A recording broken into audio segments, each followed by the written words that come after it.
Le lycée Mireille-Grenet a établi avec l'ONF de Compiègne un partenariat dans le but de faire découvrir à nos éco-délégués les métiers de techniciens forestiers. Laït et Holdine, nos deux éco-citoyens, ont suivi en janvier l'activité de martelage avec 3 techniciens forestiers. Ça, il faut vraiment qu'on l'enlève parce qu'il va casser là comme ça. Ce jeudi 6 mars, une autre facette du métier leur ont été proposées, la préservation de la biodiversité. Une matinée riche en découvertes, en partage d'expériences et en responsabilité. Oui, ça nous sensibilise, comme je disais, à surveiller un peu nos pas quand on marche en forêt et tout, à éviter justement d'écraser les jeunes pousses. Guidés par Manon, spécialiste environnement pour l'Oise, ils explorent aujourd'hui la réserve écologique des Beaumonts et une zone à ciel ouvert pour mieux comprendre l'équilibre délicat entre nature protégée et activité humaine. Donc vous voyez, il y a quelqu'un qui a pris le sentier interdit et qui est quand même allé jusque-là pour mettre sa cabane. Comment concilier la difficile préservation de la biodiversité en forêt tout en permettant aux différents utilisateurs de profiter pleinement du charme de la forêt? C'est l'objet du deuxième volet de nos 3 reportages sur le travail des techniciens de l'ONF au sein de la forêt de Compiègne.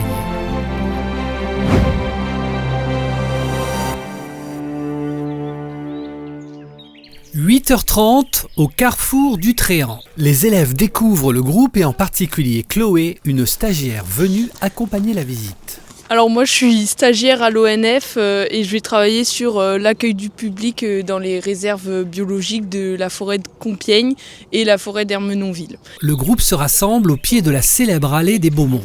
Manon, guide passionnée de l'Office national des forêts, lance l'aventure par la définition d'une réserve biologique. Ça veut dire que si on a des coupes à faire, ça doit être pour une opération de conservation de la biodiversité. Et généralement, dans une très grande majorité, de toute façon, les bois, on n'a pas le droit de les vendre. Et ici, c'est le cas. Tout bois qui tombe à cause de la sécurisation ou de la plantation de futures chênes et tout, jamais il sera vendu. Ce lieu préservé, soigneusement balisé, est un sanctuaire pour la vie sauvage. Ah, c'est à Saint-Picmar, tu vois. Celui qui vient... Ici, le hanneton, le piquemar ou encore de rares coléoptères trouvent refuge dans les souches et les troncs laissés à la nature. Ce bois mort, ça sert même à des animaux insoupçonnés. Quand il y a de l'eau pas très loin, les salamandres s'abritent dans le bois pendant tout l'hiver. Chaque arbre mort devient alors une maison, un garde-manger, un maillon essentiel de l'écosystème. Et dedans...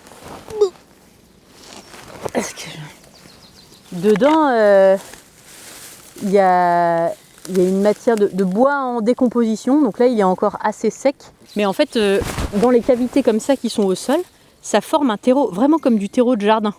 Au fur et à mesure, quand la cavité est là, mais plus d'années qu'on n'aura jamais, quand elle a 100 ans, 110 ans, et ben ça forme vraiment un terreau de jardin où il y a des espèces qui sont super ultra exigeantes et qui ne vivent que là-dedans. Et justement, il y a des coléoptères rares comme ça, qu'on trouve en forêt de Compiègne.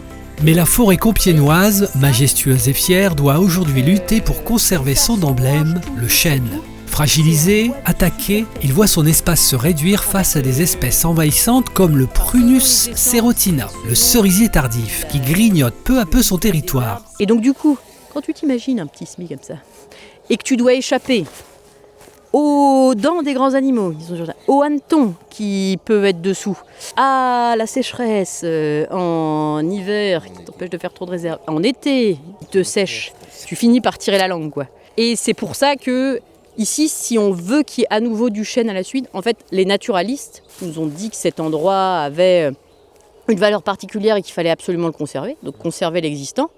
Mais tout plein d'espèces dépendent spécifiquement du chêne. Donc on leur a dit, si vous voulez des chênes à l'avenir, il va falloir faire quelque chose, parce que là, c'est pas le désert partout.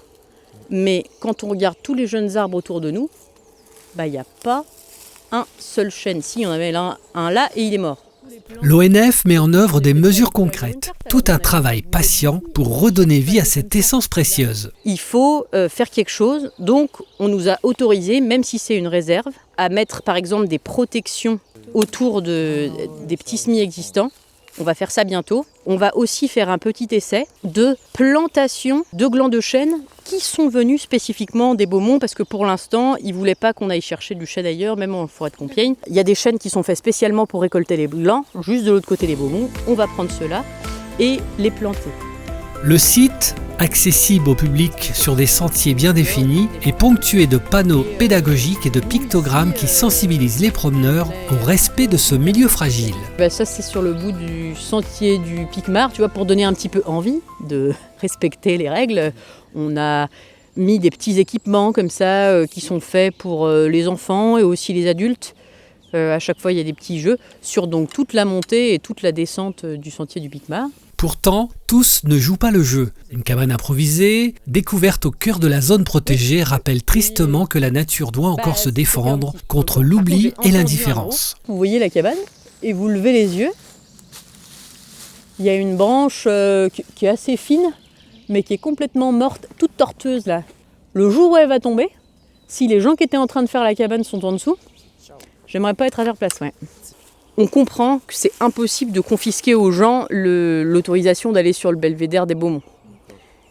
Mais, donc on a laissé ouvert et sécurisé un chemin en forêt, mais du coup un seul. C'est le patrimoine biologique, écologique, la faune, la flore, les champignons et la régénération des chênes, surtout, qui nous préoccupe, qui nous pose un gros problème ici. Et ça aussi, les piétinements, les gens qui passent partout, c'est un problème majeur par rapport à ça aussi.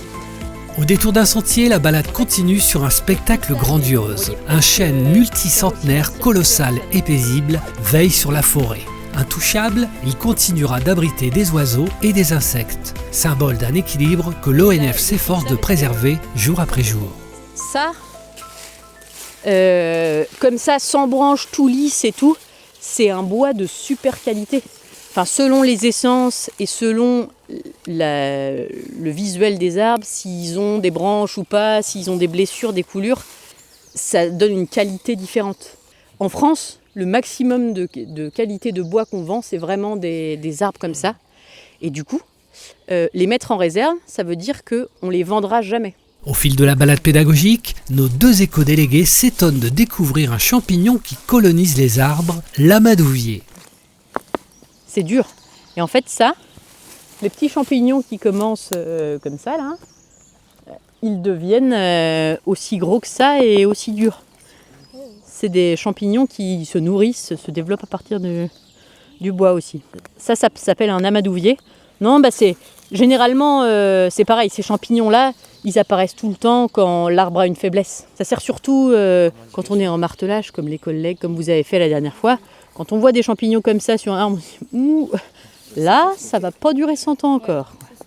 Pour terminer cette première visite, Manon rappelle à nos éco-citoyens le partenariat de l'ONF avec le programme européen intitulé Natura 2000. Des scientifiques locaux qui viennent travailler avec nous, faire les études ici, et qui rendent leurs résultats au niveau européen. C'est les scientifiques de France et de la région qui viennent avec nous faire leurs études et tout. On remonte les résultats à la région, qui elle-même les remonte à l'État français, qui les remonte au niveau européen. Sarah Collas, responsable de l'unité territoriale de Compiègne, accompagnait le groupe de Mireille Grenet ce jour. Elle en profite pour rappeler les missions de l'ONF.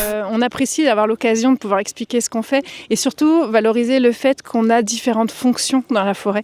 Il y a une fonction de production de bois, mais il y a aussi une fonction d'accueil du public. On a vu, il y a des sentiers pédestres, on accueille des manifestations sportives en forêt, on aménage avec les collectivités certains sites spécifiques, plus de tourisme en forêt. Et puis on a aussi cette mission importante de préservation de la biodiversité et de variété des milieux. Donc on travaille pour que les milieux en forêt soient variés, diversifiés et qu'on trouve aussi des abris et des habitats pour différentes espèces. À 9h30, le groupe reprend la route, direction le second site écologique, une vaste clairière nichée à quelques kilomètres de Compiègne.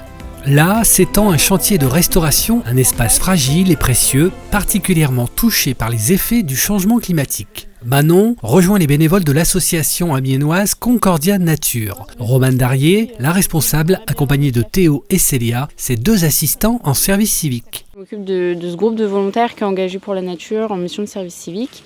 Et comme le disait Théo, on mène d'un côté des actions de chantier nature, donc aujourd'hui avec l'ONF. D'autres moments, on mène des actions plus de sensibilisation, et là plus sur le grand public. Et nous, normalement, on est basé sur Amiens, donc voilà, nos actions de sensibilisation, elles se font plus sur Amiens. Mais les chantiers, ici, en forêt de Compiègne. Ensemble, ils viennent prêter main forte à notre technicienne pour une mission aussi concrète que symbolique, reconnecter les morceaux épars de prairie et redonner au site son unité naturelle. On fait des petits tas et après avec les bénévoles on va les exporter, les sortir de la clairière pour aller les mettre sur la lisière. Manon en profite pour évoquer la richesse du lieu. Dans un inventaire à l'après-vert, elle énumère les habitants de la clairière. Le lézard des souches, les criquets, les sauterelles, 16 espèces de papillons et surtout plusieurs reptiles fascinants qui témoignent de la vitalité retrouvée de cet écosystème. L'intérêt connu du site, preuve à l'appui avec des inventaires, ça a été au niveau des reptiles. Donc ils ont trouvé pour la forêt de Compiègne du lézard des souches qui est déjà pas mal parce que si vous vous souvenez bien en Ermenonville, celui-là on craint pour sa disparition, donc qu'il soit présent ici c'est très très bien. Un travail qui allait durer toute la matinée pour les bénévoles et Manon. Pour nos deux délégués, Laït et Holdine, ce fut l'heure du bilan, une fois de plus très positif. Oui, ça nous sensibilise, comme je disais, à surveiller un peu nos pas quand on marche en forêt et tout, à éviter justement d'écraser des jeunes pousses. Ouais, c'est grave cool, franchement, moi j'ai vraiment kiffé. Et franchement, ils ont vraiment la joie de leur métier, c'est vraiment trop cool. Une matinée riche en découvertes, en partage d'expériences et en responsabilités. Mission réussie pour nos deux éco-délégués et l'équipe des professeurs du lycée Mireille-Grenet. Un grand merci à Manon, à Sarah Colas et Chloé, la stagiaire en géographie, pour leurs précieux conseils et rendez-vous très vite pour le 3e épisode en immersion avec l'ONF.